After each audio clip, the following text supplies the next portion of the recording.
He walked away thinking he was making the right choice. And for a while, maybe a few days, maybe longer, he convinced himself he told himself a story about why it was necessary, about timing, about readiness, about the version of the situation that made the leaving feel justified rather than just afraid. He built that story carefully because he needed it to hold, because without it, what he had done was simply walk away from the best thing that had come into his life. And that was not something he was ready to look at directly, but the story has started to crack, and underneath the crack is the truth, and the truth is hitting him in a way that nothing else has. He sees it now, not partially, not in the moments when it is convenient, not filtered through the version of events that made him look like the reasonable one. He sees it fully and clearly and in a way that is not going away. He walked away from something real, something that does not come twice, something that he told himself he could live without and is now finding out he cannot. And that realization, that specific, unrelenting, private realization is what is consuming him right now. Stay with me, because Spirit is showing me everything that is happening inside of him, and you deserve to know all of it. Welcome to Manifest God's Voice. I am Cassia. I have to be honest with you, when this message started coming through, I felt something I do not always feel in these readings. I felt the weight of it, the specific heaviness that lives in regret when it is real, when it is not performance, when a person is genuinely sitting inside the consequences of a choice they cannot undo. And I felt something else underneath that, something that belongs to you, a quietness, a dignity, the way you have been carrying yourself through this. And I needed you to hear both things today. Let's go. Let me tell you what happened in him after he left, because I think the part of the story that most people never get to hear is the interior. What actually happened on the other side of the walking away, what it looked like when the reasons ran out. At first, there was relief. I want to be honest about that, because pretending otherwise would not serve you. There was a brief window where the decision felt clean, where he exhaled into the space he had created and told himself this was right. That relief is real when it happens. It is the nervous system releasing tension that had been building. But relief is not the same as being right. And that difference was going to become very clear very quickly. Within days, for some of you, it was hours.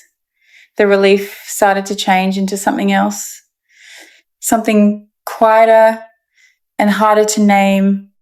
He would be in the middle of an ordinary moment and something would surface, not a dramatic wave of emotion, something smaller than that, a thought, a specific memory, the way you said something once, the way things felt when they were good between you, a version of an ordinary day that had you in it.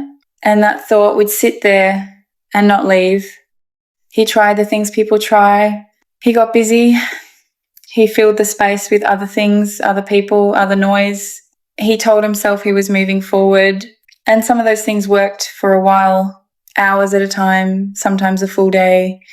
And then something would break through anyway. Something he did not plan for, a song, a place, something small and specific and completely unglamorous that had no business meaning what it meant. And it would break through and he would have to sit with it. That sitting has been getting longer and harder and more honest. I want to be specific about what the sitting looks like, because this is a man who does not easily sit with things. He is someone who has built his life around forward motion, around doing, producing, solving, moving. Stillness does not come naturally to him. Staying in an uncomfortable feeling without reaching for something to fix it or explain it away. that is not his instinct. And yet here he is sitting, not because he chose to, but because he cannot find the exit. That is how big this is. The fact that he cannot outrun it, the fact that his usual tools are not working, that the busyness and the noise and the distraction are all failing him, tells you everything about the size of what he left. You do not feel this kind of stuck over something small. You only feel this way over something that was real, because here is what has been happening in him as the time passes. The story he built is losing its power. Every narrative has a shelf life, and his has been expiring. The reasons he gave himself for leaving the ones that felt solid enough to justify the choice have been examined too many times now to still hold their shape. He has turned them over in enough quiet moments that the holes in them have become impossible to ignore. And in the space where the story used to be something simple and devastating has moved in, the truth that he was afraid, that the fear dressed itself up as logic and he let it, that what he walked away from was not the problem. His fear of it was the problem. And he left anyway, and now he is, living in the aftermath of that, and the aftermath is not what he thought it would be. Let me say something about the fear, because I think this is important and I do not want to move past it too quickly. The fear he felt, the thing that drove the leaving, was not fear of you. I need you to understand that clearly. It was not fear of who you are or what you bring or the way you show up. It was fear of how much he felt, fear of the size of it, fear of what it would mean to go all in on something that mattered that much and have it not work, fear of being the version of himself that needs something, that is vulnerable to something that can be undone by someone else. That is the specific fear that lives inside men who have been hurt before. Men who learned at some point that loving openly is a liability. That need is weakness. That the safest version of any relationship is the one where you never fully arrive. And so when something genuine came along, when you came along and the feeling was too real to manage at arm's length, everything in him that had been trained to protect itself said, get out now while you still can. He listened to that voice. He is no longer sure. That was wisdom. Because here is the thing about self-protection at that scale. It does protect you. It protects you from the risk of being hurt. But it also protects you from everything else, from the depth, from the warmth, from the specific kind of aliveness that only exists when you stop holding back. He protected himself right out of the most real thing he had. And the protection is not worth what it cost him. He knows that now. That is the knowledge he is sitting inside of. And it is not comfortable knowledge. I want to talk about what he sees now, because this is the part that Spirit is showing me most clearly, and it is the part I think you most need to hear. He sees your value not in the abstract, not as something he can acknowledge intellectually. He feels it in the specific embodied way that only absence teaches. He understands now what he had in a way he was never able to fully understand while he had it. That is one of the cruelest and most clarifying things about loss. It removes all the noise and leaves only what was real. And what was real between you is something he cannot downgrade or dismiss or file away as something that was good but not right. It was right. He knows that now. He is living inside the knowing of it, and he cannot get out. He sees your value not just in the big ways, not just in the obvious, easy to articulate ways, but in the texture of daily things. The specific way you move through problems, the quality of your attention, when you were present with him, the way you made ordinary moments feel worth being inside of. He did not know how much he had built his sense of ordinary around you until you were no longer part of it. And now every ordinary day is a reminder of the gap. He sees your strength, the way you have been handling this, whatever version of your dignity and your quiet and your refusal to collapse, he has been able to observe. It is doing something to him. He expected something different, not consciously, not as a plan, but somewhere underneath his decision, there was an assumption that you would be undone by this in a way that would give him something to feel certain about. Your strength is removing that certainty. Your peace is disturbing his peace. And the more composed you are, the more clearly he understands what he gave up. And there is something else about your strength that is getting to him. It is revealing something about the dynamic he thought he understood. He left thinking he was the one choosing. He is starting to understand that you are also choosing yourself, choosing your peace, choosing not to make your wholeness contingent on his return. And that realization that you are not just waiting, that you are actually living, that you are actually okay, is confronting him with something he did not account for. The possibility that the window is not infinite, that the choice he's sitting with will not be available forever. He sees what he is without you. And this one is the hardest, because the version of himself that showed up when he was with you, the version that was reaching, that was trying, that was being pulled towards something better by the energy of what you two had, that version has been harder to access since he left.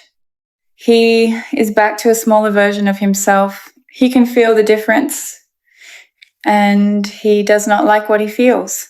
He was better with you in ways he could not see while it was happening. His humor was sharper.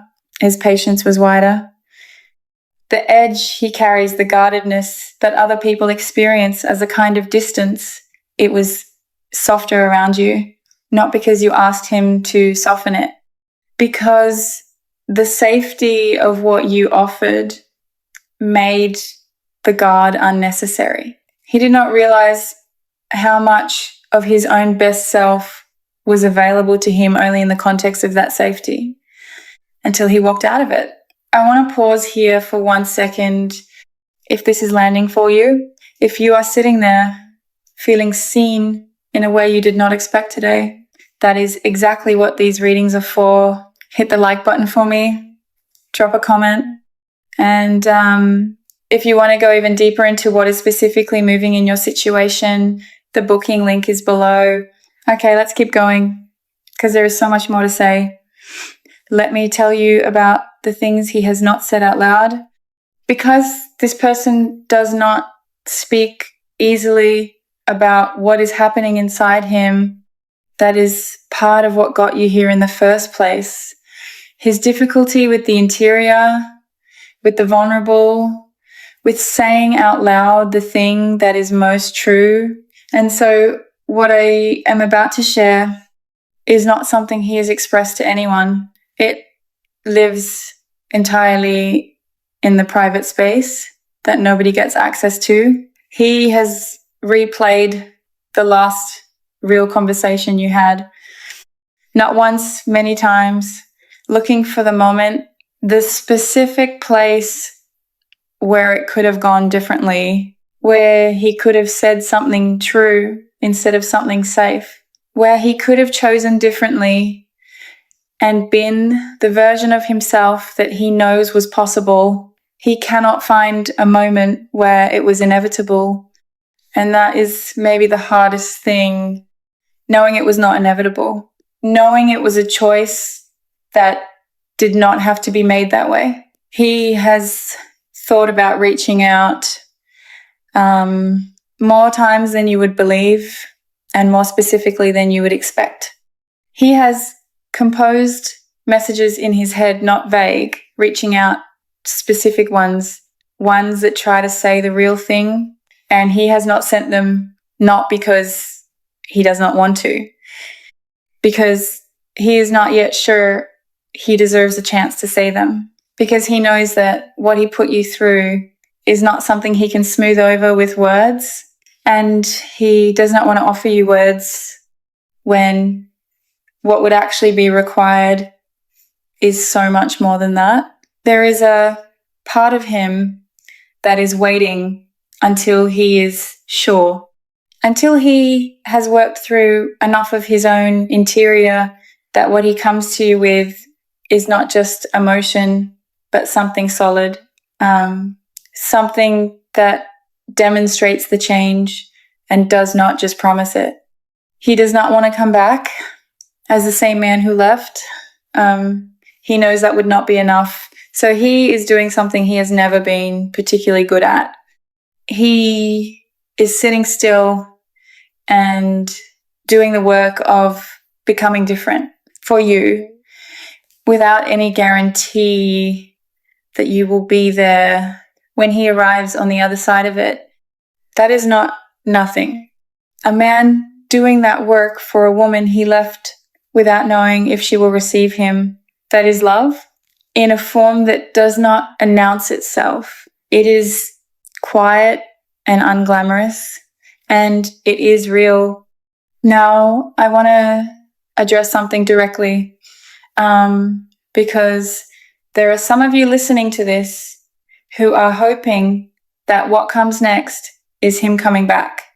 And there are some of you who have healed enough that what you want is understanding more than return. And there are some of you somewhere complicated in between, not sure what you want, not sure what would be right, just needing someone to confirm that what happened was real and that the loss was real and that you were not wrong to grieve it. I want to speak to all three of those places. For those of you who want him to come back, Spirit is showing me movement, real movement, not just feeling. He is not sitting passively in this regret. He is doing something with it, working through something, moving toward a decision.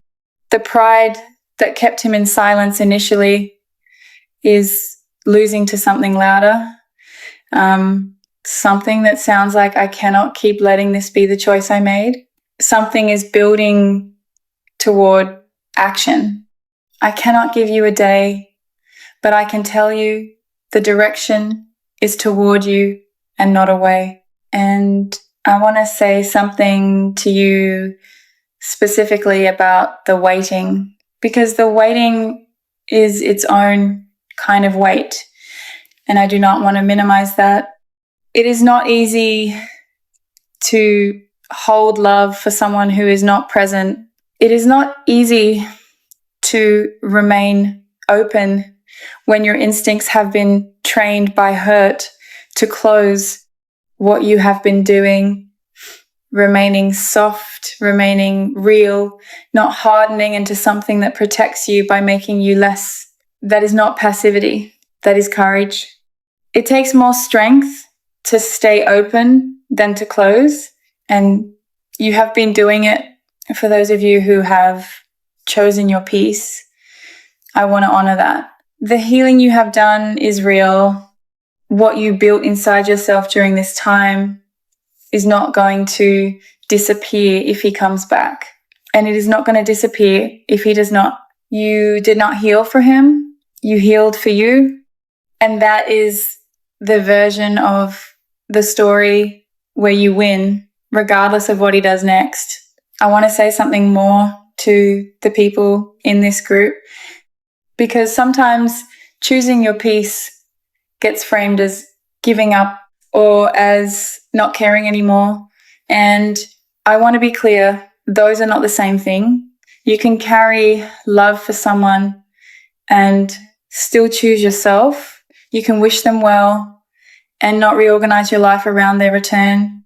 You can hold the memory of what was real with tenderness, and still be entirely, completely present in your own life. Those things coexist. And the fact that you found your way to that place, that you did the hard work of detaching your okayness from his choices, that is one of the most significant things a person can do. And for those of you in the complicated middle, that is allowed. You are allowed to not know. You are allowed to hold both things at once. The love that was real and the hurt that was real, and the part of you that misses him, and the part that has learned something about yourself through the missing, all of that can exist at the same time. You do not have to resolve it today. Spirit is not asking you to resolve it today. Spirit is asking you to stay open. Staying open does not mean staying frozen. It means remaining available to whatever is actually true, rather than closing around a decision before you have all the information. And right now, today, you have more information than you had before. Let that settle before you decide anything. I want to say one more thing about him, about who he is becoming inside this. Regret is not always productive. Sometimes it is just pain that circles without going anywhere. But what I am seeing in him is different from that. This is not regret that has turned into bitterness or self-pity. This is regret that is doing something, that is confronting him with things about himself he was not ready to confront before, about the fear, about the way he runs from things that matter most to him, precisely because they matter, about the kind of man he wants to be. And the gap between that and the man who walked away, he is asking himself questions he has never asked before. What does it mean to love someone without a safety net? What does it mean to stay when staying is harder than leaving? What does it mean to be the kind of person who chooses the thing that matters over the thing that is comfortable? He is sitting with those questions in a way that is genuinely changing him, not quickly. This kind of change does not happen quickly, but really the foundation of how he understands himself in relationship is shifting. And the thing that is driving that shift is you, not your presence, your absence, the specific shape of the hole you left. The way that hole keeps showing him day after day what was actually in it when it was full. You are doing something to him without doing anything at all. Your absence has more power in his life right now than most things that are present in it. He is not done becoming, and what he is becoming, what this experience is pressing him toward, is closer to the person who deserves you than the person who left. I cannot promise you what he will do with that. That part belongs to him. But I can tell you that the truth has landed in him completely. And a truth that lands completely changes a person. He has changed, and the change is pointed in your direction. Whatever you choose to do with that, whatever feels right for the version of you that exists right now, not the version that was waiting for him, but the version that has been growing through the waiting, that choice is yours. And it will be the right one, because here is what I know about you. from what came through in this reading. You have not become bitter. You have not decided that the pain of this means love is not worth it. You have not made his fear the evidence that you are not enough. You have kept your heart open through something that would have justified closing it, and that specific quality is the most important thing about where you are right now. It is the thing that is going to determine what comes next. Whether that is him or something even better than him, stay open, stay soft, stay whole. And if there is a moment coming, a reach, a message, a conversation that starts ordinary and turns into something that changes things, receive it with both feet on the ground, not from need, not from the version of you that was waiting, from the version of you that grew while you were waiting. That version is the one he's actually trying to reach. And she is more than ready. If this found you today and something in you recognized the person I was describing, before I even finished naming what he did, drop the word regret in the comments. I will see it. I will know this reached you. New readings come through every week on this channel. Subscribe so the one that belongs to you does not pass by. I will see you in the next one. You did not lose. You are not lost. And neither is this, whatever this still is for you.